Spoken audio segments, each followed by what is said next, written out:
For all you guys, Jahnavi thought that my background was very, very dull and boring, and that's why she's asked me to add some color to things.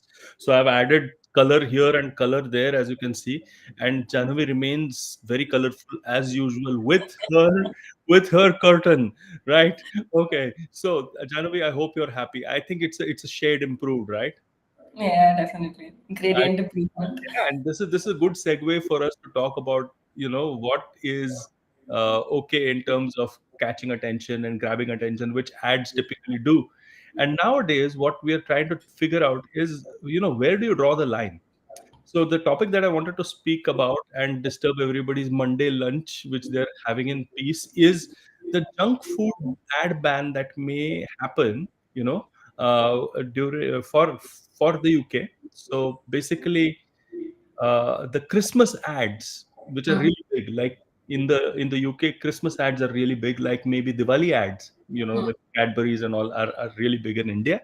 And yeah. the weird bit is that you have a situation wherein the UK can ban ads which are connected to junk food. Now, unfortunately, junk food is also comfort food, and junk food is also connected to a lot of festivities, right?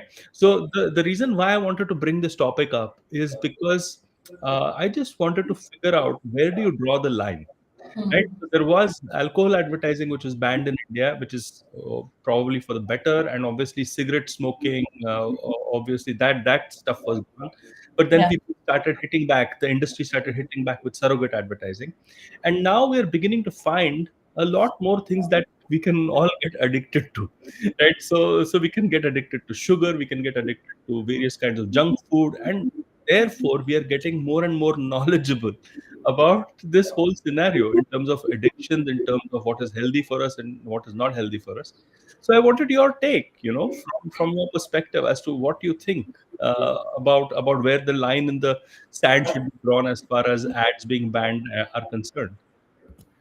Yeah, I think this is twofold. Number one is what is the impact of banning such content, right? Like if you see the smoking ads, there was a significant drop of 16 to 20% in whatever countries the smoking ads were banned in. Some countries had as much as 108% drop in smoking, Yeah, right? And same with alcohol restrictions. But like you said, the way we are evolving and the way the market has been since a number of years, almost everything that is in the market is unhealthy, right? Because we are not really promoting the welfare things. Let's just say welfare is not a very good business model, right? yeah. You don't sell it through brands and all. So my question is, tomorrow maybe you will realize that eyeliners are bad, or I mean, yeah, there's actually a study that they actually cause weaker eyesight, right? The ones that are not natural or natural kajal. So tomorrow you might want to ban the cosmetic ads. Tomorrow you might want to ban TV ads because they make your drop your IQ levels. So where do you draw the line? Like you rightly pointed out. I don't know, right? So it's a very tricky one. So I was listening to I don't know. There's this podcast which Peter Diamandis has. I've forgotten. I think it's called Affluence or Influence or Abundance or some one of those ones, right? So he brings in really powerful guests, and one of the guests that he brought in was a guy called Vinod Khosla, who's this venture capitalist based out of the Silicon Valley, and he's essentially somebody who's been a builder of products and services and stuff like that. Really well-known guy. And one of the things that he was saying was, I don't think that advertising should persuade anymore, right? Advertising should actually only inform. Now, here's this really, celebrated dude who's like hugely into product building and investing and stuff like that, who says that most of advertising is, just creating some sort of unrequired want and stuff like that. So he was obviously looking at it from a futuristic lens, and he was talking of various things that are going to hit us in the future in terms of driverless cars and universal basic income and stuff like that. So I don't want to get too much into the depths of his conversation, but his point on advertising turned out to be a little bit of a like, what's he saying? Like, what is going on? Should all ads only just give information, and then should all information be subjected to what is allowable as far as addictions are concerned and what is not allowable. So it is a really strange one. I don't know, what do you think about Mr. Khosla's Yeah. statement? I mean, fundamentally, he's right. Ethically speaking, even I feel that, ads or whatever content you watch, they have a direct impact on the way you think. But my question is, where will you stop? So, right now, TV ads, almost nobody watches. We Yeah. have already gone digital, right? If you stop the digital ads, like for example, the regulation that has come, Yeah. 9 p.m. TV ads, after 9 p.m. TV ads will not be allowed. Who is watching TV ads these days? The kids themselves are on YouTube most of the time.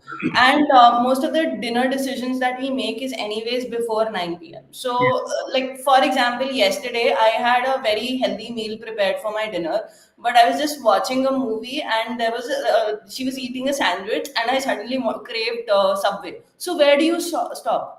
Hmm. Right, that is the major question. The movies are taking you that way. If you stop advertising, there are always brand placements in within the movies, within the series that you're watching. So I mean, which channel do you say falls under the advertising regulation? Because you can't stop movies showing people eating junk food.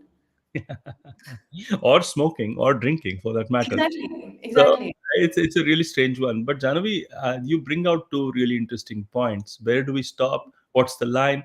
And I'm thinking two things, right? First of all, I slightly disagree about uh, agreeing with Vinod Khosla, because I think the human psyche is deeply dependent on meaning, right? And Yeah, meaning making is connected to want creation and persuasion and seduction and all the stuff which is abstract, which is not only information led. In fact, I've always argued for the fact that even a subject called information architecture should be renamed as persuasion architecture, because yeah. that's what actually what you're trying to do with products and services and stuff like that. So I'm not sure Mr. Khosla is getting it completely right. I understand his intentions, and yes, there is a lot of abuse, but I don't see it as an ethical dilemma, because we want to be inspired. We want to, live in a land of dreams, maybe sometimes. And I think that a lot of the communication which does that, whether it's through advertising or through other types of content, actually does, connect to that. So that's my point on Khosla. And the second point that you mentioned about, okay, where do you draw the line? It's a really interesting one, because my feeling is that people, especially industry leaders, will always game the system. Hmm. Cigarette advertising came in because alcohol advertising stopped, and today, your subconscious knows what a specific company is selling when they have got holdings all over the place selling sparkling water or whatever, right? Yeah. So there will always be solutions that are more insidious. And Right. as you correctly said, who the hell watches ads, right? Especially on television. Yeah. So I think the battleground is only going to be shifted, Yeah. uh, right, from advertising to something else. I'm not too sure whether the junk food ban on ads in the UK is actually going to stop people from eating junk food. I don't know what you think. Yeah, even I don't think so. And secondly, advertising is more about two similar brands competing with each other and giving up their value proposition. Yeah. Now, if you are not energetically aligned to one product, you will anyways not purchase it. No. Every day I watch Maybelline ads. It doesn't mean that I'm going to go to Blinkit right now and order a Maybelline because No. I don't use it. It's not going to happen, right? My only decision will be whether I go for a McDonald's or for a Burger King. That's about it. That's all ads are doing. So if I mean, you're just stopping competition from happening on one channel and making, I mean, you're just making marketers be creative. Really, you're just Absolutely. helping creative juices flowing. Absolutely. It's like Trump's tariff things, right? So when you put tariffs from one country, the other country is going to respond in a different way, and Exactly. then the whole system will game itself, right? Based upon what's going on. Janavi, I before we end this one, I wanted to know what your definition of a healthy meal is, because all you've been talking of is unhealthy meals right now, Subway sandwiches, McDonald's, and all of that. I am getting really hungry because of that, and it's breakfast time. So what is your definition of a healthy meal? Anything that is natural for any environment. For example, for India, millets is a natural Yeah. crop. or Yeah. UK, US, which are more cold-blooded. It's more of a wheat that increases your metabolism, Yeah. right? So it depends. Whatever is natural for any country, any environment, that's healthy for you. I don't think anything grows here. I'm not so sure. But on that happy note, We should ask Mr. Churchill, where did you get the idea of importing wheat to India? I know, right? I know. But all right. Thank you so much, Janavi, and thank you everybody for listening to us. We'd love to know what your thoughts are on this subject. A lot of you who follow us on LinkedIn and even on YouTube are people who are interested in the subject of marketing and advertising. So please pitch in and let us know what you think. On Yeah, that note, here comes. happy week and happy